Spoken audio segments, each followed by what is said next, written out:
right, folks, back on the Bossman show. It's Swim the show. You see him on the show. You saw him so many times. Where's the coach seeing him? He's out of the business right now, but he'll be back soon. My man, Coach Carm. Carm, good to talk to you, man. How life treating you, brother, man? Oh, boss man, all is well up here in upstate New York. My 8-year-old daughter's in third grade, my 5-year-old son's in kindergarten, and my 2-year-old is going to be just a straight gangster. He's already throwing a football, dribbling a basketball, and daddy daycare has been working wonders for him. Man, let me ask you. I know we want to be on the court, man. I know it's tough to get let go, man. But how cool it's been being around the wife and your kids, man. Seeing your kids grow and actually they see daddy more than this at nighttime now. Yeah, no, it's been good. Just, having routines, brushing our teeth, reading stories before bed, getting my daughter off the bus, picking my son up from school. You cherish these moments because you don't get them back, especially in the coaching profession. So it's been great, man. I'm truly blessed and just humbled that it's, God's given me this opportunity. I always look at the fact that, he always gives you what you need. And at this moment in my life, this is what he's given me, and this has been tremendous. No doubt. And then calling for you, man. You get in that routine, man, of going to the office, recruiting, calling recruits, looking at film, doing events. Man, how's it been to kind of get out of that mode? Because I know when you're so used to that as a coach, when you don't have it, kind of it's a tough to adjust to it for a little while. Yeah, so now the routine is when my 2-year-old wakes up at 6 a.m. I'm up with him and we have our own routine. But yeah, that's what I miss the most. I still try to keep the discipline in with the workouts and running 3 miles a day and lifting and riding the Peloton, things like that. But yeah, that was definitely one of the harder things is coaches are creatures of habit, so you get kind of a little taken aback. But I've tried to really fill my cup with other things that kind of, satisfy that urge and really fill those cups.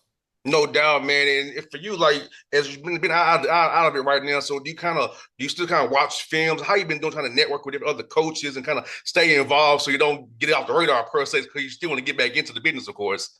Yeah, no, I mean, we're still in the people business. We're still in the information and intel gathering business. I've been on the AAU circuit with the City Rocks of the Nike EYBL, so that's been great, just traveling and so gracious to Jim Hart, who's the director and the coach of that program that started it. I was the first Division I player from that program back in '96 with a couple buddies of mine. So that was amazing. But just to be able to be around that, trying to stay relevant, getting information, building networks. There's so much out there in terms of information and disinformation, especially with NIL and money, right? And how guys are getting paid. So I've been really, ear to the ground on that. I've been helping kids place them at prep schools, help get kids recruited. More just out of the goodness of my heart to give back. And then obviously when you do things with the right motivation and it usually takes care of itself. So, I've just been trying to stay busy in that regard. No doubt. And Carl, for you, going to practices, man, how cool is it going to play for people's practices and see what they do, kind of what you can pick up on and what you may use when you get your next opportunity to be a head coach. So you can kind of see how other people help people run the program. It's very cool to see and figure out what works for you after seeing what others do as well. Oh, last year alone, I think I went to 8 to 10. I went to a JUCO event in Colorado. I went to watch Nico Medved and Ali work at Colorado State. Obviously, now Nico's the head coach at Minnesota. What to see Archie Miller at Rhode Island, Frank Martin at UMass, John Dunn at Marist, Tom Pecora at Quinnipiac. So, I got to see a bunch of guys work, and that's what coaches love, right? It's in our DNA. It's a calling. And so, yeah, just being able to take notes of, what I like, what I don't like, and then also, really deep dive into myself with the mistakes I made and if I could change something. But at the end of the day, you make decisions based on the information you have. And at that time, you're doing the best you think for yourself and your program. So, yeah, it's been great. It's been great, but really love watching others, practice and how they run their programs. That's been awesome. No doubt, man, because especially at different level, the 18 level a little different from Marist is, or where Quinnipiac is, and then you got kind of that next level of group of five schools with Colorado State, then now Nico to that Minnesota. So for you, man, like seeing how roster construction now is so important with the new rules coming in, NIL, the portal, man. How's it been kind of game plan in your mind based on wherever job you get again? How you going to approach it based on being around these other programs who are at these different levels? Yeah, so that's a great question. There's so many different ways to do it. Whether you opted into the rev share or not, right? You got certain roster spots or 13 scholarships. I think coming down the chute here soon, every guy or every student athlete, guy or girl, is going to get 5 years to play five. Um, so we'll see what happens with that. But yeah, the roster build is interesting. If you have, do you build it around two-star players that have high NIL value, and then you supplement it with, some low value, cornerstone type pieces that are more glue people. It just all depends on the resources you have. So you can't really change the goalpost, but the goalposts have been moving. With the rev share. Last year, guys got paid a ton of money. Now you'll see kind of the market for even top 100 recruits that are seniors in high school right now. There's only been a handful come off the board because everyone's kind of jockeying for position to see how much they can get.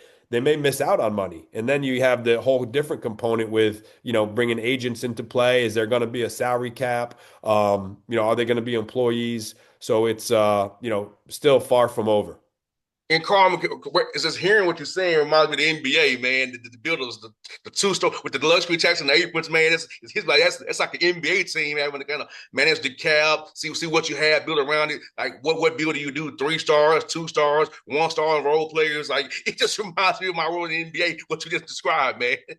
No, it's spot on. I mean, I've talked to some schools and dug into some general manager type roles. And there's a lot of vision now, especially in the Big East and the Power Four, with these programs building more front offices. So they got director of player personnel, they got a general manager, they may have an on the court coach, they may have a skill development coach. Now the tricky part is NCAA rules. How many guys are allowed on the road? If you're labeled an assistant, you can do this. If you're labeled this, you can do that. Now with being able to have five assistant coaches, sometimes it's making the head coach's job a little harder. So a lot of programs are taking that general manager role to kind of alleviate some of that recruiting mess from the head coach. So he doesn't have to deal with the agents. He doesn't have to deal with the negotiations. So I've been diving into that too, working on those relationships with different agencies as well. So it's definitely been a time of growth. No doubt, man. And Carmen, ask this, man, for you, how much ball are you watching, like on film, watching Synergy still, or watching European ball, NBA ball? Kind of find some different sets you may want to incorporate next time around, and some different schemes you may want to go with next time around. Oh yeah, my whiteboard is constantly being erased and rewritten on in my office at home. I love watching international basketball. The under 18, under 20, all those world championships were great. I still follow Italian basketball. I played over there. I'm still, I'm working on renewing my Italian citizenship. Actually, I got an appointment down in the consulate in New York City in December. But no, I can't stop watching enough film. And then, even going back watching, EYBL games that we participated in this last summer at Peach Jam and in the EYBL regular season, because there's a lot of good players out there that aren't going to have home. So just being ready to know, hey, who's available and at what level I think they can play. I think that's very important. You know what, Carm? I love looking at radius and slapping the glass. I love looking at their sets, looking at what they do because a lot of it helps me when I'm talking on the radio to my listeners as well. Because I want you to inform them about basketball too. My dad was a coach, of course, but I want to make sure I'm on top of what's going on, where we're running high, and describe it to listen when we say certain things, what we're doing. But pen down, we're doing a 45 off of this and Ram. So I love to watch those sites because I can give my listeners some basketball knowledge as well. So they're not running a play, we're running an action. Okay. I So love it. I No, love those it's sites, man. Yeah, slapping glass, that I listen to that when I run a ton. And then, next thing I know, the run's over and I'm still just kind of sitting in my driveway listening. And then basket under review is a good new one. That's been great. So yeah, no, all those are great just to keep the mind working. And then, being able to, meet and talk with head coaches, even if it's a, hey, coach, send me a couple of your practices. I want to see what you guys been doing. And, let me know what you want me to look for, or how precise do you want me to be with footwork? What are your goals of this practice? So being able to help that way too. So always just trying to build relationships, stay relevant, and keep working. And Carl, she says very important, man. Relationships are so important, man, in this business because I feel like it's become too transactional almost. You know what I'm saying? But you also in a relationship, guys, so am I. It's like it's about how important it is, despite the money being involved, despite it being a business aspect to it, have a relationship with a young man and their family. It still is very important, even in this world we're in now.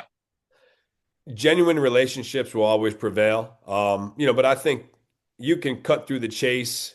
I think that's also partly why it's so important to have a general manager or somebody on your staff, a director of player personnel that's dealing with that. So the coach and the assistants can just be the relationship builders. Now, obviously, the GM and director of player personnel have to have relationships too. But there's got to be honesty, right? In all those relationships, hey, players and coaches, there has to be that kind of truth serum where they can talk and they can be honest. I think when you don't talk and there's too much sellers talk and there's not a lot of genuineness, there's a lot of ulterior motives going on, then no one wins. So it's all about the relationships. It's all about, hey, let's talk about the number. This is what we need to get you to play here. But then at the end of the day, we're not talking money. We're talking about how we're getting you better, how we're getting you to the NBA, how we're getting you to achieve your dreams, how we're going to get to achieve our team goals. And that's the most important thing. No doubt, man. And Carm, what I also worry about with the money involved is that the team aspect is only suffer because what if a guy not got getting a certain amount of money, he's got getting a certain amount of money, he's playing over him. Because I know in the NBA, I see it all the time. If a guy's making more than somebody, he's come off the bench, it's a problem in the locker room. So trying to navigate it with younger guys who are less mature than NBA guys, where the number ain't the same and they feel like they're better than that guy. I feel like that for you guys coaches, it's gonna be even harder with that because egos do get involved in families do get involved with egos, thinking their kid is better than what they really are. Oh, and that's not even talking about, when stuff goes down in the stands at the arena, when someone's not passing the ball or somebody's looking to get their stats. It's even worse at the lower levels, right? Because those guys are looking to move up and make more money. And so they're using that program as a stepping stone. So it's about being able to find the right character people to come into your program that are surrounded by the right people, the right family. And then the education piece, right? That's kind of on the AAU coach, that's on the high school coach, that's on the college program to make sure they're educating those families. Because a lot of these kids now, they're getting money, they're actually worse off after they're done with college because they forgot to pay taxes and now they owe money and the money they had is already spent. So, that financial literacy piece is huge too. But yeah, no, the locker room is key. That's why, certain programs only pay freshmen X amount of dollars and then sophomores X amount of dollars. And, there's probably some variances, but like I said, a lot of different strategies to roster build and how you pay. But that's why I think a salary cap would be great. That's why I think sometimes, the one thing is you can talk about multi-year deals, but if a kid leaves the school and he has a 2-year contract, I do think there should be, hey, he transfers to the ACC, it's X amount of dollars back to that collective or back to that university because they're paying out of the rev share. So I think strategically there can be some things done, but overall, no college is going to want to sue a kid that breaks the contract and leaves because now it's going to hurt them probably with the next guys they're trying to recruit. No doubt, man. And you brought something very profound, the tax piece of it. I told a young man the same thing. I said, son, you have to pay taxes on that money, buddy. You're a W-9 employee. You're a W-9, buddy. So you got to pay tax. Oh, I got to pay taxes on it. Yes, you do. Like the fact that this young man did not know he had to pay taxes on his money was like, they didn't tell you that. And he has an agent too. He has to pay this absorbing fee to the agent. I'm like, what? In the Well, NBA, it's 33%. You're paying 25% to an agent. that's so now, and that's the other issue that the NCAA didn't think about with this rev share, with this NIL, with this kind of free market, you have so many bad actors getting into this business, seeing they can make quick money off of kids that aren't educated or families that aren't educated. They wheel and deal, wheel in the nice clothes, but they themselves don't even have a 401k. They themselves don't even have a house or a home or a mortgage, and they're just trying to make quick money off these kids. So that's one of the other issues is, there needs to be some legitimacy to agents. So that's why I've been trying to build relationships with reputable agencies, and good people I know I can trust because at the end of the day too, right? It's kind of you're going to get what you get. If you're dealing with an unreputable agent with a kid, well, that kid was able to believe that. Well, now what's going to happen when he comes to you? And how was he brought up? Whereas if you're dealing with a reputable agency, you hope everything stays in line. So that alignment piece is key. No doubt, man. I just felt so bad for the young man. But 25%, that's crazy. Because I said, son, the NBA's agents is 1 to 4%. So yeah, there's some agents charge. I've seen contracts of 20%, and it's over the lifetime of any NIL stream. I just shook my head. I said, "Son, please, who was guiding you?" But I hope he's in a better spot now. But last year, around this time, I just shook my head, Carl. I'm like, this is crazy. It's yeah, so but there's so many repercussions, so many kind of second and third and fourth actions that I feel like the NCAA didn't think about even beforehand, right? This could have been handled probably much better 10 years ago. But now the only thing that's changed is the floor has raised, right? Because now there's still going to be people cheating because if they spend up to the 20.5 with the rev share, you know, there's going to be other ways they want to pay their players. And that's the issue right now is a lot of these schools, especially in the Power Four, they do not know how much money they're going to have this coming season yet for next year. So how can they offer a guy that's in high school right now that's going to be an incoming freshman a certain number when the guys on their roster now made a ton more than they're probably going to be making next year? How are they going to retain those guys first? Because you win with guys that you can retain and guys you get from the portal. It's hard to win with freshmen. Yeah, no doubt, man. When I saw that rev share, I was like, yeah, it's gonna hurt some teams who are paying absorbing them with certain guys because you're gonna take a pay cut. But hey, you get more than you're gonna get in the G League or in Europe right now. So you take what you can get right now and don't be greedy. Right. Exactly. And at the end of the day, and people lose sight of it, but they still need an education. Yes, Uh, sir. they still have to go to school. They still have work to do. They still have to be productive citizens in society. They still have to be energy givers. They still have to be leaders on campus. But you know what? You can find the right ones and reward them. And that's what it's about. That's what, the onus is on every staff to find the right kids, right? And you want to deal with the agents that are looking for the guys that can be pros and want to be with them through that matriculation, not just for the quick hit and they're going to just sign them and then move on to the next guy. You want to, work with the agents that are looking for guys that want to be true pros because hopefully they've already done weeding out of the families that are about the right process. And Carl, for those AAU parents out here who are watching this show today, tell them what do you look for as a college coach in a young man at an AAU event? What are you keen on so they can understand? Tell their young men this is what a college coach is looking for when they're out here playing the AAU tournament. Well, obviously, the talent speaks for itself, but we watch the body language, right? As a coach, we know that there's 12 guys or 10 guys or 9 guys on that roster that are all good players, right? So, a guy comes in, does something well, does a couple other things well, and then comes out, he should be happy he just helped his team as opposed to being pissed he came out, right? So that body language is key. And then also, bench decorum, like how's he acting on the bench? But also we're watching the parents, like how are the parents acting? Are they talking junk about the coach in the stands? Are they saying, "Oh, Johnny doesn't pass the ball to him and he doesn't pass the..." So like at the end of the day, you're evaluating everything. And that's why this job has gotten so much harder too.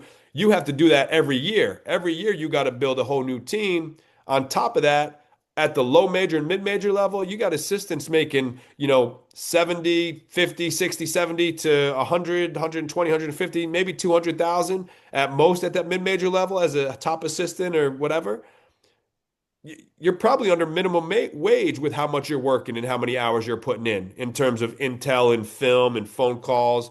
And then, what is it really worth it for those guys? There's got to be some sort of break even. And now on top of that, right, those schools that are paying those assistants that money, what if there's 4 or 5 players on that roster doubling in that salary? Mm-hmm. You know?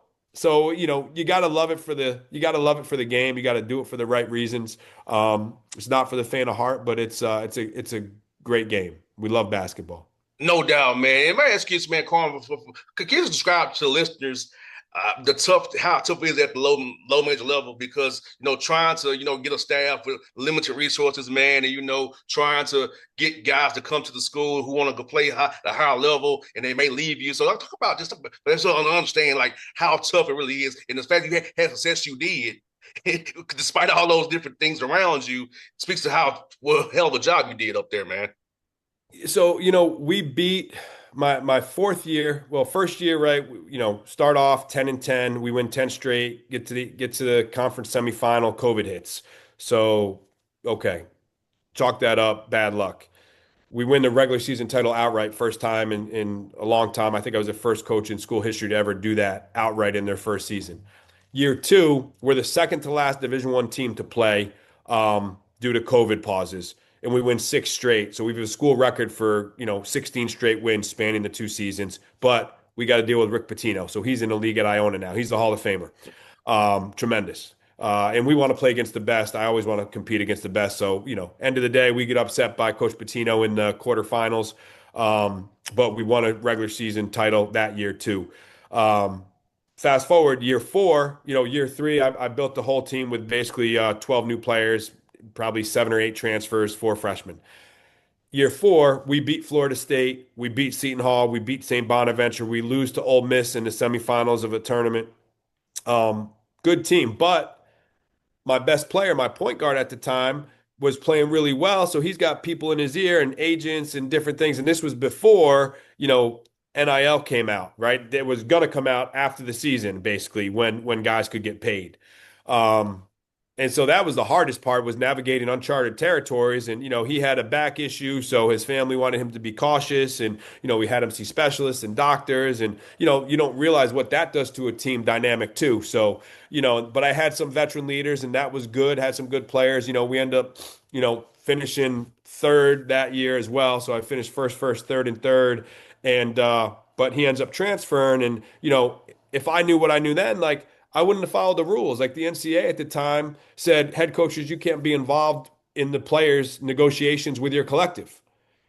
So I followed the rules because but he was offered a certain number, and I could have started my own collective and found another way to pay him more just to keep him for one more year. So it's hard. I had so many guys move on. I had Don Carey went to Georgetown in Maryland. Jalen Pickett went to Penn State. He's now with the Nuggets.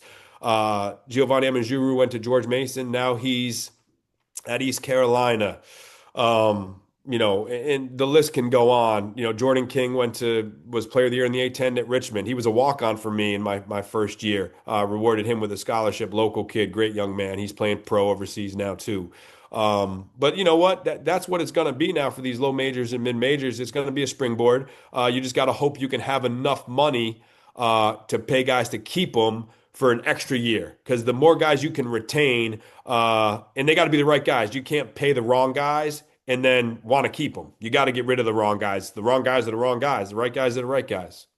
No doubt, man. Well, Carm, I'll tell you what, man, it's good to catch up with your brother, and I hope to see you soon down here in Atlanta at a game. We'll go hang out at a game, man, and we're gonna do that, man. But yeah, man, I'm glad you're still doing your thing, man. I'm glad we can have you on the show, man. And I hope you get a job real soon, man. The basketball deserves you, he needs you, man. I know the family needs you too, but I know you want to get back on that court, man.